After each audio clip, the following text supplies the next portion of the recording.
All right, everybody, welcome to IPTables. IPTables is the de facto Linux firewall, just manipulation program. You can lock down systems, you can forward traffic, you can do a number of different things with IPTables. We give you a ton of pastables in the RTFM to get you started, creating new rule sets, specific rule sets, things like that. And we're gonna run through some of those things right now. So let's go ahead and get our terminal opened here. And just like always, we're gonna need to sudo tac-s to make sure we have administrative privileges to run these IPTables commands. One of the first commands I want to run here is IPTables tac-l. This is going to list out all the current rules. So generally before you add any, you want to see what's there. This is the third one down in the RTFM. So let's do IPTables tac-l, tac-v, tac-line, tac-numbers.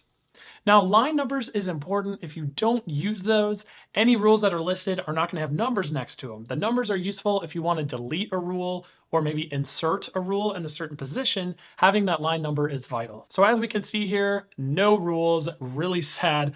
We're accepting all traffic leaving our computer, we're accepting all traffic being forwarded, and we're accepting all traffic coming into our computer. Now let's say our Linux machine is sitting out on the internet somewhere. Let's say we're locking down some type of web server or something. We want to make sure to set up our IPTables rules to block all incoming connections. Now to do that, you want to change one of the chains. So as you can see, we have three chains here. We have input, forward, and output. And as you can kind of think of, output is traffic leaving our computer, forward is any type of forwarding rule, and then input is all the traffic coming into our machine here. It's very easy to change a default policy. Let's go ahead and change it. We're going to do IPTables tac-p input drop.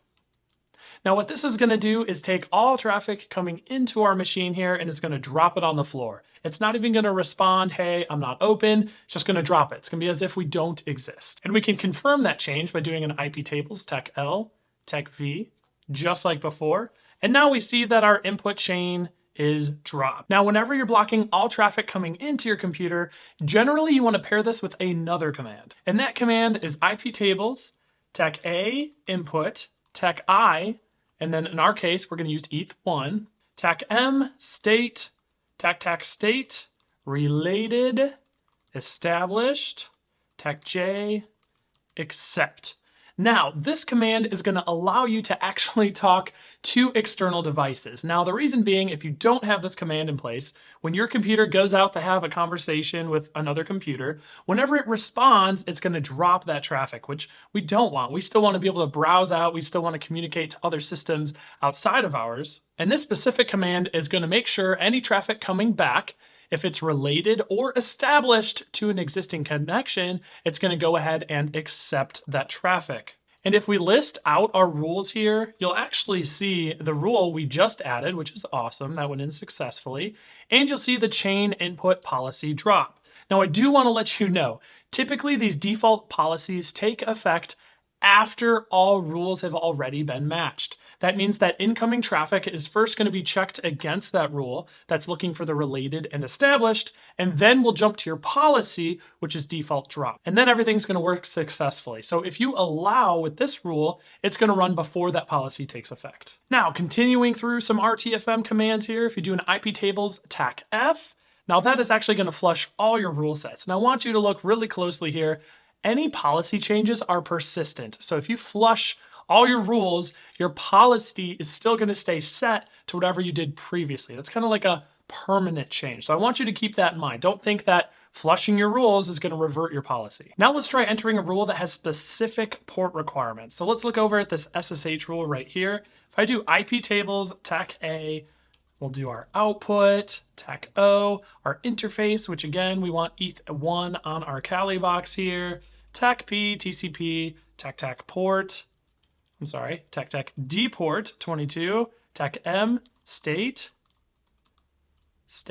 new, established, tac-j, accept.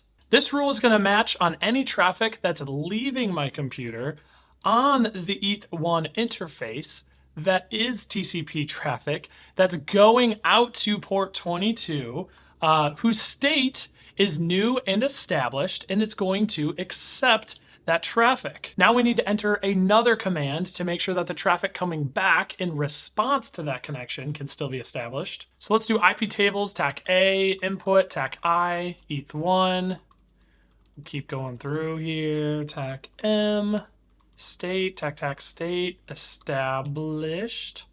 TAC J, accept.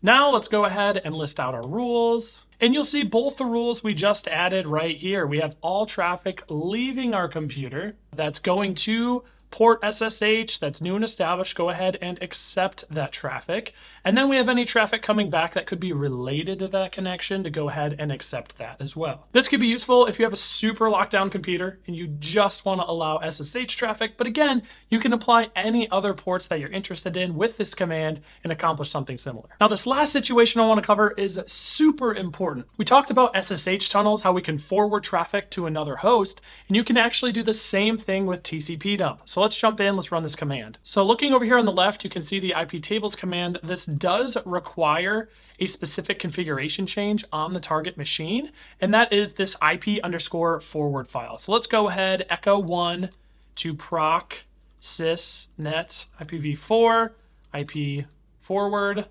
Awesome. And that's the only command you have to run to make that configuration change. That's basically telling your kernel to go ahead and forward the traffic. Notice I am running with high privileges here. You can't change configuration files like this as just a basic user. It does require some type of root or high privilege level. So continuing here, we have IPTables, TAC-T, NAT, and then we have some pre-NAT commands. So let's do that. ETH1, TCP, dport 3389, TAC-J, DNAT, TAC-2, 192.168.1.2.3389. Oh, got a typo.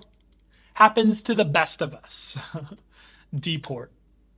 Awesome. So now when we list out our IPTables rules, we have to be a little careful. Because we used a NAT rule, it actually has its own printout instruction. So make sure to do a IPTables TAC-T NAT, just like right here, TAC-L to list out the specific NAT rules. And you can see right here the rule that I just put in. Now let's up arrow and see what this rule actually did. So you can see here it added it to the NAT table as a pre-routing chain. Now NAT rules can get a little confusing, so definitely don't confuse yourself with this. Sometimes just having a pastable to accomplish what you want is all you need. You don't need to understand the exact ins and outs of what's going on.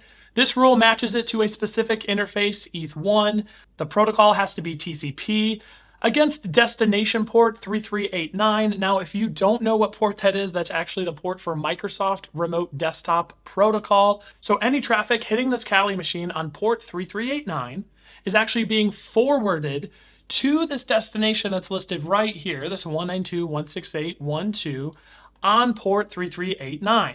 So after this rule's in place, technically you could RDP to the Kali machine. It's going to forward it through to the next machine and you'll be good to go. So that's the end of this IPTables section. Again, in the scenario following this section, we're actually going to use IPTables to lock down a remote computer we have set up, as well as establish some SSH tunnels. So definitely check that out. Click through to the next video and we're going to cover service manipulation.